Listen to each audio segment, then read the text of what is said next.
Hello, bienvenue pour cette nouvelle vidéo. On se retrouve aujourd'hui pour les sorties littéraires de juin 2024.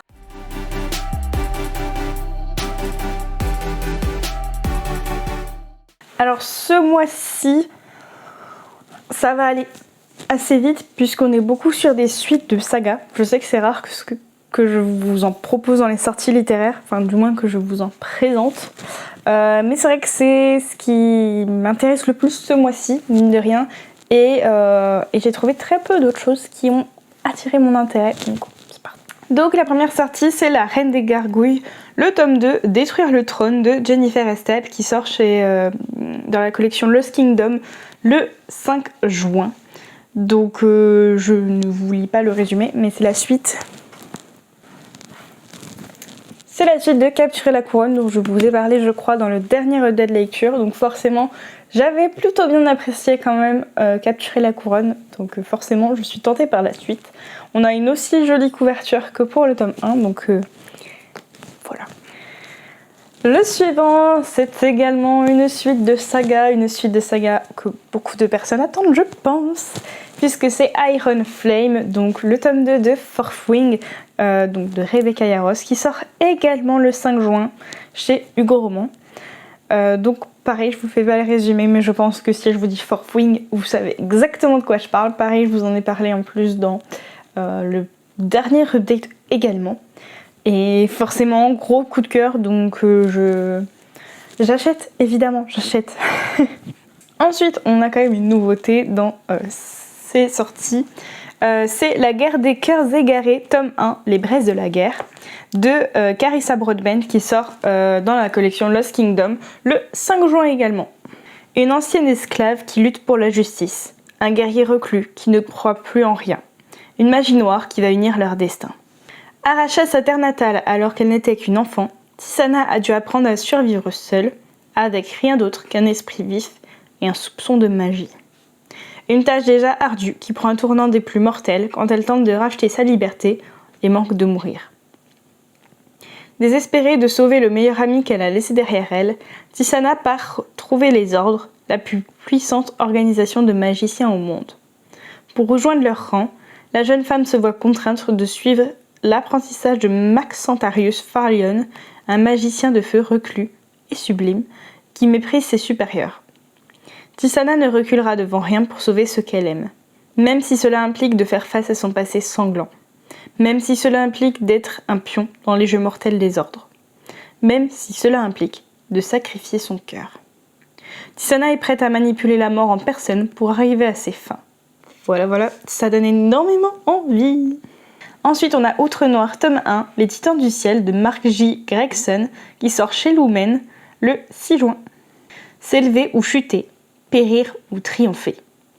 Lorsque son oncle tue son père pour s'emparer du titre d'archiduc, Conrad se retrouve condamné à vivre parmi les subs, les plus pauvres des plus pauvres. 6 ans plus tard, animé par un puissant désir de vengeance, le jeune homme est prêt à tout pour retrouver son rang et sauver la seule famille qui lui reste, sa sœur.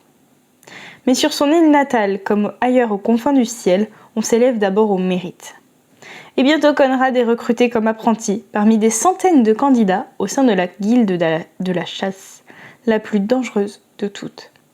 Le compte à rebours est lancé, il a 2 mois pour faire ses preuves lors d'une compétition à mort, où ses ennemis ne sont pas forcément ceux qu'il croit.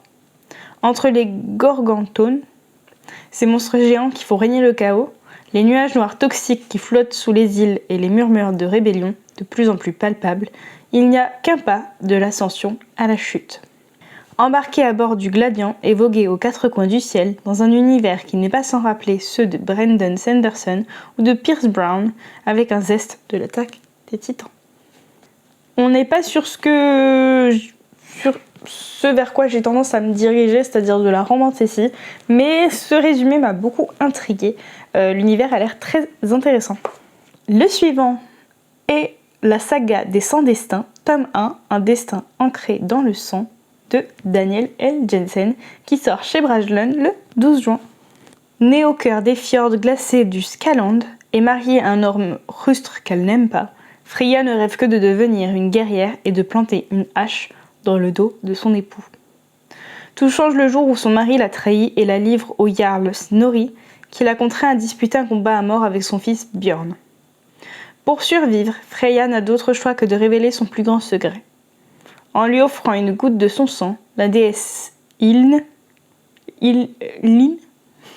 l'a dotée de pouvoirs qui font d'elle une Skjaldmo, une guerrière capable de repousser n'importe quelle attaque à l'aide de son bouclier. Or, une prophétie ancienne avait annoncé qu'une Skjaldmo unirait les peuples du Skaland sous le règne de celui qui contrôlerait sa destinée. Afin de devenir roi, le Jarl Snorri force Freya à lui prêter serment et ordonne à Björn de la protéger contre leurs ennemis. Pour faire ses preuves, Freya doit apprendre à se battre et à maîtriser ses pouvoirs, tout en surmontant les terribles épreuves auxquelles la soumettent les dieux. Cependant, de tous les défis auxquels elle est confrontée, le plus difficile est peut-être l'attirance irrésistible qu'elle éprouve pour Björn.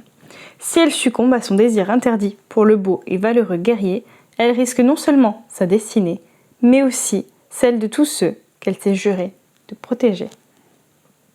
Et ensuite, on a plus ou moins une suite de sagas, puisque c'est le tome 4.5 de Red Queen, Broken Throne de Victoria Aveyard, qui sort le 19 juin, et il me semble que c'est chez Hachette. Si je me trompe, je vous remets quelle est la bonne maison d'édition. Donc c'est une collection de nouvelles qui suivent un peu du coup les 4 premiers tomes et qui offrent plus ou moins une suite, si je comprends bien, aux 4 tomes initiaux. Donc je vous lis pas le résumé des nouvelles pour pas vous spoiler si jamais vous n'avez pas encore lu la saga. Mais en tout cas, ils ont prévu une très belle édition pour celui-là. Est-ce qu'on est un peu déçu qu'il ne nous ait pas proposé de réédition pour les 4 premiers tomes? Oui. Clairement, vu la beauté du tome 4.5, c'est hyper dommage. Personnellement, je les ai en poche, donc je ne suis même pas sûre de l'acheter comme ça, parce que vraiment, ça va tout gâcher concrètement. Mais vraiment, c'est dommage qu'ils nous fassent une très belle édition pour un 4.5, alors que les 4 autres premiers n'ont pour l'instant pas de jolie édition à leur compteur. Mais on est content qu'ils aient enfin traduit la suite. Voilà. Parce que ça fait un petit moment, il me semble, que la saga est sortie en France. Je crois que quand j'ai acheté le poche, c'était il y a 1 an et demi, 2 ans, le 4, qui était en sortie vraiment il y a 1 an et demi, 2 ans, parce que je l'avais précommandé, je crois. Je sais plus si c'était pour le précédent Challenge Romantasy ou celui encore d'avant. Mais bon, ça fait minimum 1 an, voire 2, que le tome 4 est sorti en poche du coup.